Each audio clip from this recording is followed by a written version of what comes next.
ಶ್ರೀಗುರುಭ್ಯೋ ನಮಃ.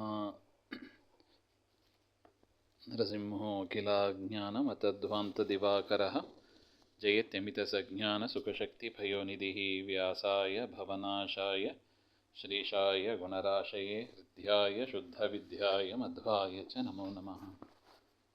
ಪ್ರಥಮೋ ಹನುಮಾನ್ ನಾಮ ದ್ವಿತೀಯೋ ಭೀಮ ಏವ ಚ ಪೂರ್ಣಪ್ರಜ್ಞಸ್ತೃತೀಯಸ್ತು ಭಗವತ್ಕಾರ್ಯಸಾಧಕಃ. ಆಪಾದಮೌಲಿಪರ್ಯಂతం ಗುರುಣಾಮಾಕೃತಿಂ ಸ್ಮರೇತ್ ತೇನ ವಿಘ್ನಾಃ ಪ್ರಣಶ್ಯಂತಿ ಸಿದ್ಧ್ಯಂತಿ ಚ ಮನೋರಥಾಃ. ಶ್ರೀಗುರುಭ್ಯೋ ನಮಃ. ನಾರಾಯಣಾಯ ಪರಿಪೂರ್ಣಗುಣಾರ್ಣವಾಯ ವಿಶ್ವೋದಯಸ್ಥಿತಿಲಯೋನ್ಯತಿಪ್ರದಾಯ ಜ್ಞಾನಪ್ರದಾಯ ವಿಬುಧಾಸುರಸೌಖ್ಯದುಃಖಸತ್ಕಾರಣಾಯ ವಿತತಾಯ ನಮೋ ನಮಸ್ತೆ.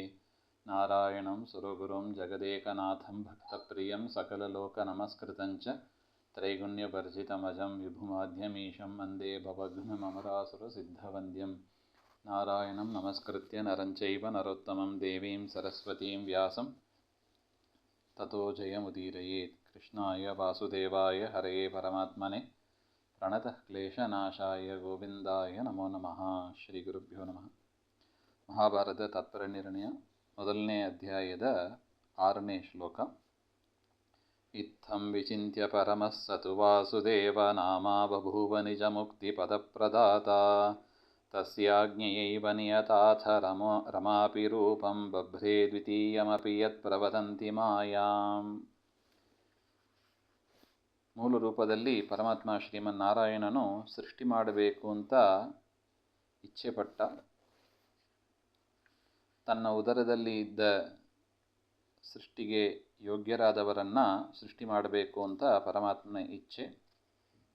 ಇತ್ತಂ ವಿಚಾರ್ಯ ತತಃ ಕಿಂ ಅಕರೋತ್. ಈ ರೀತಿಯಾಗಿ ಪರಮಾತ್ಮ ವಿಚಾರ ಮಾಡಿ ಏನು ಮಾಡಿದ ಮುಂದೆ ಹಾಗೆಂದರೆ, ಪರಮೋತ್ಕೃಷ್ಟನಾದ ನಾರಾಯಣನು ಇತ್ತಂ ಹಿಂದೆ ಹೇಳಿದ ಪ್ರಕಾರ ವಿಚಾರ ಮಾಡಿ ವಾಸುದೇವ ನಾಮ ಬಭೂವ ಅಂದರೆ ವಾಸುದೇವತ್ವೇನ ಅವತತಾರ ಇತ್ಯರ್ಥ. ವಾಸುದೇವ ರೂಪವನ್ನು ತೆಗೆದುಕೊಂಡ ಹಾಗೆಂತ.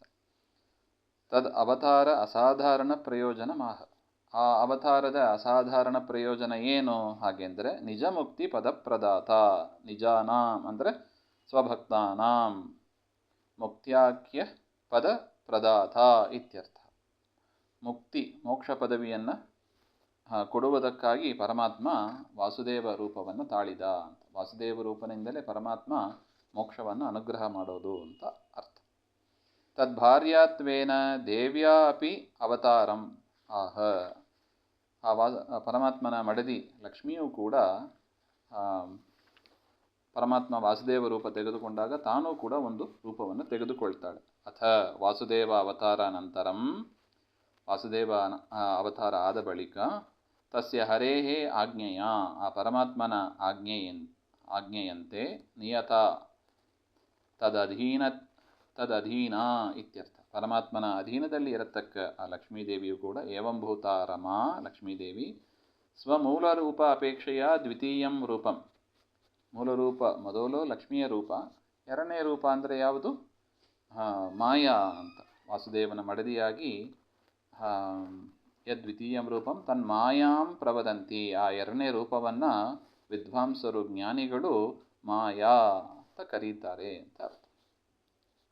ಸಂಕರ್ಷಣಶ್ಚ ಸ ಬಭೂವ ಪುನಃ ಸುನಿತ್ಯಃ ಸಂಹಾರ ಕಾರಣ ವಪುಸ್ತದನುಜ್ಞಯೈವ ದೇವಿ ಜಯೇತ್ಯನುಬಭೂವ ಸ ಸೃಷ್ಟಿಹೇತೋಃ ಪ್ರದ್ಯುಮ್ನತಾಂ ಉಪಗತಃ ಕೃತಿತಾಂ ಚ ದೇವಿ. ಸಂಕರ್ಷಣಃ ಚ ಸಹ ಬಭೂವ ಪುನಃ ಸುನಿತ್ಯಃ ಸಂಹಾರ ಕಾರಣ ವಪುಃ ತದನುಜ್ಞೆಯ ಏವ ದೇವಿ ಜಯಾ ಇತಿ ಅನುಬಭೂವ ಸಹ ಸೃಷ್ಟಿಹೇತೋಃ ಪ್ರದ್ಯುಮ್ನತಾಂ ಉಪಗತಃ ಕೃತಿತಾಂ ಚ ದೇವಿ. ಹಾಗೆ ವಾಸುದೇವ ಅವತಾರ ನಂತರಂ ಹರೇಹೇ ಸಂಕರ್ಷಣ ಅವತಾರ ಪ್ರಯೋಜನ ಮಾಹ. ಪರಮಾತ್ಮ ಸಂಕರ್ಷಣನಾಗಿ ಅವತಾರ ಮಾಡಿದ. ಆ ಅವತಾರದ ಪ್ರಯೋಜನ ಏನೆಂಬುದನ್ನು ಕೂಡ ಈ ಶ್ಲೋಕದಲ್ಲಿ ಹೇಳ್ತಾರೆ. ವಾಸುದೇವ ಅವತಾರ ನಂತರ ಸಹ ನಾರಾಯಣನು ಸಂಕರ್ಷಣಶ್ಚ ಬಭೂವ, ಸಂಕರ್ಷಣತ್ವೇನ ಅವತತಾರ. ಸಂಕರ್ಷಣ ಎನ್ನುವ ರೂಪವನ್ನು ತೆಗೆದುಕೊಳ್ತಾನೆ ಆ ನಾರಾಯಣ.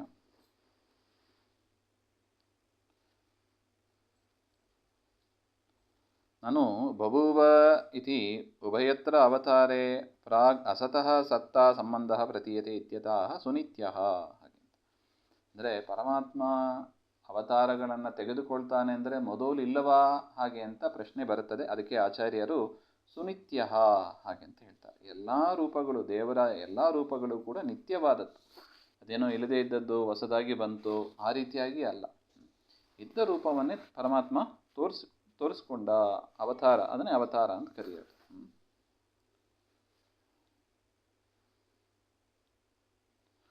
ನಚ ಹತ್ರ ತಾರತಮ್ಯಂ ಅಸ್ತಿ, ಒಂದಾದ ಮೇಲೆ ಒಂದು ಹುಟ್ಟಿತ್ತು, ಅಲ್ಲಿ ತಾರತಮ್ಯದ ಸೂಚಕ ಯಾವುದು ಇಲ್ಲ ಅಂತ ಹೇಳ್ತಾರೆ. ಎಲ್ಲ ರೂಪವೂ ಒಂದೇ.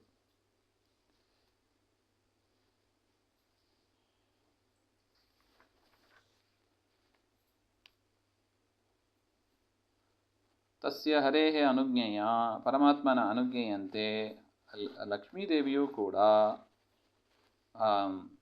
ಜಯ ಎನ್ನುವ ರೂಪವನ್ನು ತಾಳಿದರು ಅಂತ ಅರ್ಥ.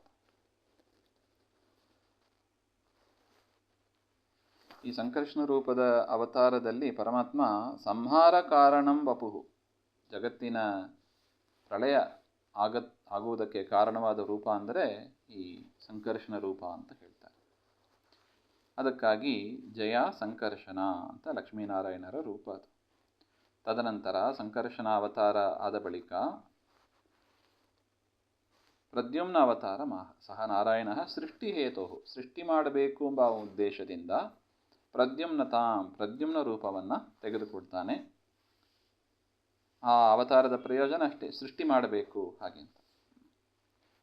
ಪ್ರದ್ಯುಮ್ನನ ಮಡದಿಯಾಗಿ ಕೃತಿ ಎನ್ನುವ ರೂಪವನ್ನು ಲಕ್ಷ್ಮೀದೇವಿ ತೆಗೆದುಕೊಳ್ತಾಳೆ ಅಂತ ಒಟ್ಟು ನೋಡಿ. ಮೂಲ ರೂಪದಲ್ಲಿ ಲಕ್ಷ್ಮೀನಾರಾಯಣ ಜೀವರಿಗೆ ಮೋಕ್ಷ ಕೊಡಬೇಕು ಎಂಬ ಉದ್ದೇಶದಿಂದ ಮಾಯಾ ವಾಸುದೇವ. ಇನ್ನು ಜಗತ್ತಿನ ಸಂಹಾರ ಮಾಡಬೇಕು, ಇನ್ನು ಜಗತ್ತು ಸೃಷ್ಟಿ ಆಗಲಿಲ್ಲ, ತತ್ಪೂರ್ವದಲ್ಲೇ ಜಗತ್ತಿನ ಸಂಹಾರ ಮಾಡಬೇಕು ಅಂತ ಪರಮಾತ್ಮ ಲಕ್ಷ್ಮೀನಾರಾಯಣರು ಜಯ ಸಂಕರ್ಷಣ ಎನ್ನುವ ರೂಪವನ್ನು ತೆಗೆದುಕೊಳ್ತಾರೆ. ತದನಂತರ ಜಗತ್ತನ್ನು ಸೃಷ್ಟಿ ಮಾಡಬೇಕು ಅಂತ ಪರಮಾತ್ಮ ಲಕ್ಷ್ಮೀನಾರಾಯಣರು ಕೃತಿ ಪ್ರದ್ಯುಮ್ನ ಎನ್ನುವ ರೂಪವನ್ನು ತೆಗೆದುಕೊಳ್ತಾರೆ ಅಂತ ಒಟ್ಟು ಈ ಕ್ರಮದಲ್ಲಿ ಆದದ್ದು. ಸ್ಥಿತ್ಯೈ ಪುನಃ ಸ ಭಗವಾನ್ ಅನಿರುದ್ಧ ನಾಮ ದೇವಿ ಚ ಶಾಂತಿರಭವಚ್ಛರದಾಂ ಸಹಸ್ರಂ ಸ್ಥಿತ್ವಾ ಸ್ವಮೂರ್ತಿಭಿರಮೋಭಿರಚಿಂತ್ಯ ಶಕ್ತಿ ಪ್ರದ್ಯುಮ್ನ ರೂಪಕೈಮಾಂಶ್ಚರಮಾತ್ಮನೇದಾತ್. ರಕ್ಷಣೆ ಮಾಡುವುದಕ್ಕಾಗಿ, ಸಂಹಾರ ಮಾಡುವುದಕ್ಕೆ, ಸೃಷ್ಟಿ ಮಾಡುವುದಕ್ಕೆ, ಮತ್ತು ಸೃಷ್ಟಿ ಮಾಡಿದ್ದನ್ನು ಸಂರಕ್ಷಣೆ ಮಾಡುವುದಕ್ಕಾಗಿ ಅಂತ ಪರಮಾತ್ಮ ಅನಿರುದ್ಧ ನಾಮ, ಅನಿರುದ್ಧ ಎನ್ನುವ ರೂಪವನ್ನು ತೆಗೆದುಕೊಳ್ತಾನೆ. ಲಕ್ಷ್ಮೀದೇವಿಯು ಕೂಡ ಶಾಂತಿ ಎನ್ನುವ ರೂಪವನ್ನು ತೆಗೆದುಕೊಳ್ತಾಳೆ. ಶಾಂತಿ ಅನಿರುದ್ಧ ಹಾಗೆ ಅಂತ. ಅದರ ಪ್ರಯೋಜನ ಏನು? ಜಗತ್ತಿನ ಅಂದರೆ ಜೀವ ಜಡರ ಸಂರಕ್ಷಣೆ ಅಂತ ಅಷ್ಟೆ. ಈ ರೀತಿಯಾಗಿ ಶರದಾಂ ದಿವ್ಯವರ್ಷಾನಾಂ ಸಹಸ್ರಂ ಅಮೋಭಿಹಿ ವಾಸುದೇವಾದಿ ಮೂರ್ತಿಭಿ, 1000 ದೇವಮಾನದ ಪ್ರಕಾರ 1000 ವರ್ಷ ಕಳೀತಂತೆ. ಆಗ ಆ ಚಿಂತ್ಯ ಶಕ್ತಿಯುಳ್ಳ ಪರಮಾತ್ಮ ಪ್ರದ್ಯುಮ್ನ ರೂಪಕಃ ನಾರಾಯಣ ಇಮಾಂಶ್ಚೇತನಗಣಾನ್, ಈ ಸೃಷ್ಟಿಗೆ ಯೋಗ್ಯರಾದ ಜೀವ ಸಮುದಾಯವನ್ನು ಚರಮಾತ್ಮನೇ, ಪ್ರದ್ಯುಮ್ನನ ಉದರದಲ್ಲಿ ಇದ್ದವರನ್ನು ಅನಿರುದ್ಧನ ರೂಪಕ್ಕೆ ಪರಮಾತ್ಮ ಟ್ರಾನ್ಸ್ಫರ್ ಮಾಡಿದ ಅಂತ. ಅಂದರೆ ಪ್ರದ್ಯುಮ್ನ ಅನಿರುದ್ಧನಿಗೆ ಹ್ಯಾಂಡ್ ಓವರ್ ಮಾಡಿದ ಅಂತ ಅರ್ಥ. ಅಲ್ಲ, ಅಚಿಂತ್ಯ ಶಕ್ತಿ ದೇವರಿಗೆ ಹಂಗೆಲ್ಲ ಕೊಡ್ಲಿಕ್ಕೆ ಆಗ್ತದ ಹಾಗೆ ಅಂದರೆ ಅದಕ್ಕೆ ಹೇಳಿದ್ದು ಅಚಿಂತ್ಯ ಶಕ್ತಿ ಹಾಗೆ ಅಂತ.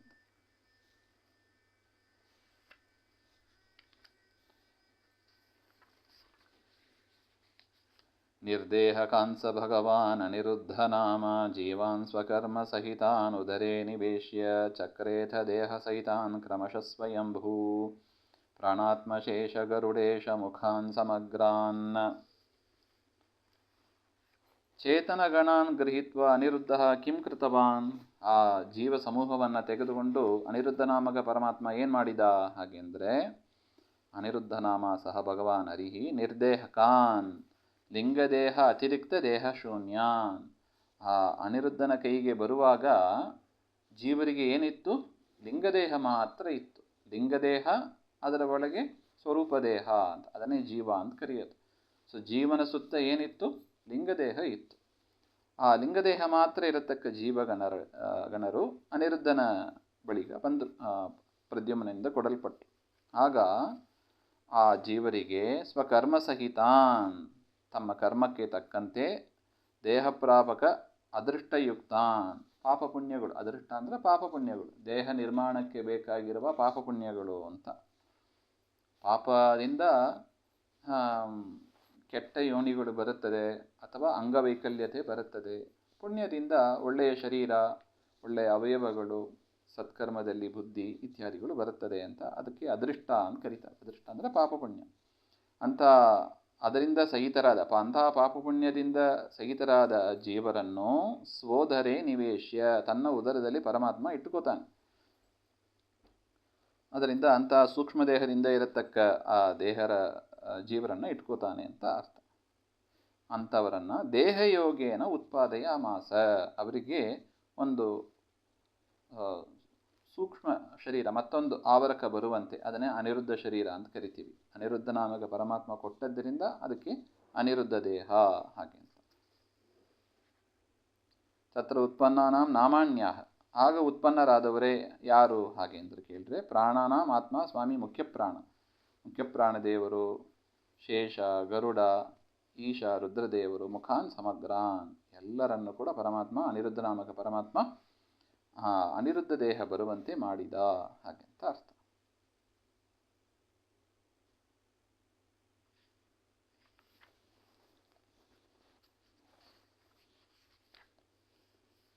ಪಂಚಾತ್ಮಕಸ್ಸ ಭಗವಾನ್ ದ್ವಿಷಡಾತ್ಮಕೋ ಭೂತ್, ಪಂಚದ್ವಯಿ ಶತಸಹಸ್ರ ಪರೋಮಿತಶ್ಚ, ಏಕಸ್ಸಮೋಪ್ಯಖಿಲ ದೋಷ ಸಮುಜ್ಜಿತೋಪಿ, ಸರ್ವತ್ರ ಪೂರ್ಣಗುಣಕೋಪಿ ಬಹುಪಮೋಭೂತ್.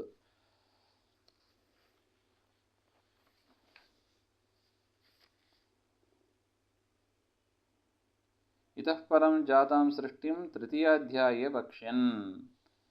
ಇನ್ನು ಮುಂದೆ ತದನಂತರ ಸೃಷ್ಟಿ ಏನಾಯಿತು ಎಂಬ ಅದನ್ನು 3ನೇ ಅಧ್ಯಾಯದಲ್ಲಿ, ಮಹಾಭಾರತ ತಾತ್ಪರ್ಯ ನಿರ್ಣಯದ 3ನೇ ಅಧ್ಯಾಯದಲ್ಲಿ ಆಚಾರ್ಯರು ವಿವರಣೆ ಮಾಡ್ತಾ ಇದ್ದಾರೆ. ಇಲ್ಲಿ ಒಟ್ಟು ಪರಮಾತ್ಮ 5 ರೂಪಗಳನ್ನು ತೆಗೆದುಕೊಂಡ ಅಂತ ಹೇಳಿ ಪ್ರಸಂಗ ಬಂತು ಅಂತ ಈ ಅಧ್ಯಾಯ ದ್ವಯದಲ್ಲಿ, 1ನೇ ಅಧ್ಯಾಯ 2ನೇ ಅಧ್ಯಾಯದಲ್ಲಿ ಪರಮಾತ್ಮನ ಮಾಹಾತ್ಮ್ಯವನ್ನು, ಬ್ರಹ್ಮಾದಿಗಳ ತಾರತಮ್ಯವನ್ನು ಕೂಡ ಪ್ರಮಾಣಪೂರ್ವಕ ನಿರೂಪಣೆ ಮಾಡ್ತಾ ಇದ್ದಾರೆ. ಈ 1ನೇ ಅಧ್ಯಾಯದ ಮುಂದಿನ ಭಾಗ ಮತ್ತು 2ನೇ ಅಧ್ಯಾಯ ಇವೆರಡರಲ್ಲೂ ಕೂಡ ಪರಮಾತ್ಮನ ದೊಡ್ಡ ಬೃಹದಾದ ಮಹತ್ತರವಾದ ಮಹಿಮೆಗಳು ಮತ್ತು ಜೀವರ ತಾರತಮ್ಯ, ಬ್ರಹ್ಮದೇವರಿಂದ ಶುರು ಮಾಡಿ ಜೀವರಿಗೆ ತಾರತಮ್ಯ ಇದೆ ಎಂಬ ಅದನ್ನು ಪ್ರಮಾಣಪೂರ್ವಕವಾಗಿ ನಿರೂಪಣೆ ಮಾಡ್ತಾ ಇದ್ದಾರೆ. ಪರಮಾತ್ಮನ ರೂಪಗಳು ಕೇವಲ 5 ಅಂತ ಅಷ್ಟೇ ತಿಳಿಬಾರ್ದು ಅಂತಾರೆ. ನಾರಾಯಣ, ವಾಸುದೇವ, ಸಂಕರ್ಷಣ, ಪ್ರದ್ಯುಮ್ನ, ಅನಿರುದ್ಧ ಭೇದೇನ ಪಂಚಾತ್ಮಕ, ಪಂಚರೂಪದಲ್ಲಿ ಪರಮಾತ್ಮ ಇದ್ದಾನೆ. ಮತ್ತು ಕೇಶವಾದಿ ಭೇದೇನ ದ್ವಿಷಡದಾತ್ಮಕ, ಕೇಶವ, ನಾರಾಯಣ, ಮಾಧವ ಅಂತ ಅದು 12 ರೂಪ ಇದೆ, ಅದು ಒಂದು ಗುಂಪು. ಪಂಚದ್ವಯಿ ಅಂದರೆ 10 ಅವತಾರದ ಒಂದು ಗುಂಪು, ಅದು ಯಾವುದು ಅಂದರೆ ಮತ್ಸ್ಯ ಕೂರ್ಮ ಅಂತ 10 ಅವತಾರ. ತಥಾ ನಾರಾಯಣಾದಿ ಭೇದೇನ ಶತಾತ್ಮಕ, ನಾರಾಯಣ ಅಂತ ಪ್ರಾರಂಭ ಮಾಡಿ 100 ರೂಪಗಳು. ಅದೇ ವಿಷ್ಣು ಷಡಕ್ಷರ ಅಷ್ಟೋತ್ತರ ನಾಮಾವಲಿಯಲ್ಲಿ ಆ ಹೆಸರುಗಳು ಬರುತ್ತದೆ. ತದನಂತರ ಸಹಸ್ರನಾಮದಲ್ಲಿ ಬರುತ್ತದೆ ನೋಡಿ, ವಿಶ್ವಂ ವಿಷ್ಣುರ್ ವಷಟ್ಕಾರೋ ಅಂತ, ಆ 1000 ರೂಪ, ಅದು ಒಂದು ಗುಂಪು. ಮತ್ತು ಪರಾದಿ ಭೇದೇನ ಬಹ್ವಾತ್ಮಕ, ಪರ ಅಂತ ಪ್ರಾರಂಭ ಮಾಡಿ ಅನೇಕ ರೂಪಗಳು. ಮತ್ತು ಅಜಿತಾದಿ ಭೇದೇನ ಅಮಿತಾತ್ಮಕ, ಅಜಿತ ಅಂತ ಪ್ರಾರಂಭ ಮಾಡಿ ಅನಂತ ರೂಪಗಳು. ಈ ರೀತಿಯಾಗಿ ಪರಮಾತ್ಮನ 5 ರೂಪವೂ ಹೌದು, 10 ರೂಪವೂ ಹೌದು, 12 ರೂಪವೂ ಹೌದು, 100, 1000 ಬಹುರೂಪಗಳು, ಅನಂತ ರೂಪಗಳು ಎಲ್ಲವೂ ಹೌದು. ಇದೆಲ್ಲವೂ ಕೂಡ ಪರಮಾತ್ಮನ ವ್ಯೂಹ ರೂಪಗಳು ಅಂತ ಕರೀತಾರೆ, ಒಂದೊಂದು ಗುಂಪು ಇದು. ಆ ರೀತಿಯಾಗಿ ಪರಮಾತ್ಮ ಅನೇಕ ರೂಪಗಳನ್ನು ತಾಳಿದ್ರ, ಆದರೂ ಕೂಡ ಏಕಃ ಸ್ವಗತ ಭೇದ ವಿವರ್ಜಿತ, ಪರಮಾತ್ಮನ ರೂಪಗಳಲ್ಲಿ ಭೇದ ಇಲ್ಲ. ಎಲ್ಲ ರೂಪಗಳು ಕೂಡ ಜ್ಞಾನಾನಂದಮಯವಾದದ್ದು, ಗುಣ ಎಲ್ಲವೂ ಅನಂತ ಗುಣ ಪರಿಪೂರ್ಣವಾದವೇ, ಏನು ವ್ಯತ್ಯಾಸ ಇಲ್ಲ ಅಂತ. ಮತ್ತು ಎಲ್ಲ ರೂಪಗಳಲ್ಲೂ ಕೂಡ ಪಾರತಂತ್ರ್ಯಾದಿ ದೋಷಗಳು ಇಲ್ಲದೇ ಇರತಕ್ಕದ್ದು. ಯಾವ ರೂಪದಲ್ಲೂ ಯಾವ ದೋಷವೂ ಇಲ್ಲ, ಎಲ್ಲವೂ ಗುಣಪೂರ್ಣವಾದ ದೋಷ ದೂರವಾದ ರೂಪಗಳೇ.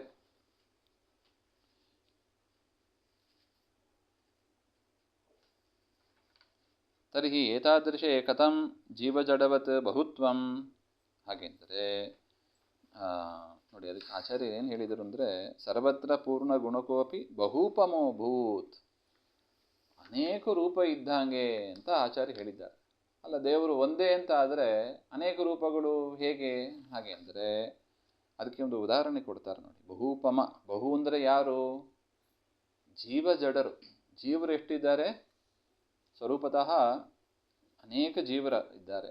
ಅದೇ ಜಡವು ಪದಾರ್ಥಗಳು ಅಷ್ಟೇ ಅನೇಕ ಇದೆ. ಅದು ಹೇಗೆ ಬೇರೆ ಬೇರೆ ಇದೆಯೋ ಅದೇ ಅದು ಬಹುತ್ವಕ್ಕೆ ಅಷ್ಟೇ. ಅದೇ ಥರ ಪರಮಾತ್ಮನು ಕೂಡ ಅನೇಕ ರೂಪಗಳನ್ನು ತೆಗೆದುಕೊಂಡ ಅಂತ ಅಷ್ಟೇ ಅರ್ಥವೇ ಹೊರತು ರೂಪಗಳಲ್ಲಿ ಸ್ವರೂಪತಃ ಭಿನ್ನವಾದದ್ದು ಎಂಬ ಅಭಿಪ್ರಾಯ ಅಲ್ಲ. ಬಹುತ್ವ ಎನ್ನುವ ಒಂದು ಇದರಲ್ಲಿ ಮಾತ್ರ ಉದಾಹರಣೆ ಅಷ್ಟೆ. ಹೇಗೆ ಜೀವರು ಬಹುತ್ವ ಇದ್ದಾರೋ ಅದೇ ಥರ ಪರಮಾತ್ಮನು ಕೂಡ ನಾನಾ ರೂಪಗಳನ್ನು ತೆಗೆದುಕೊಂಡರೂ ಕೂಡ ರೂಪಗಳಲ್ಲಿ ವ್ಯತ್ಯಾಸ ಇಲ್ಲ ಅಂತ ಇಷ್ಟು ತಿಳ್ಕೋಬೇಕು.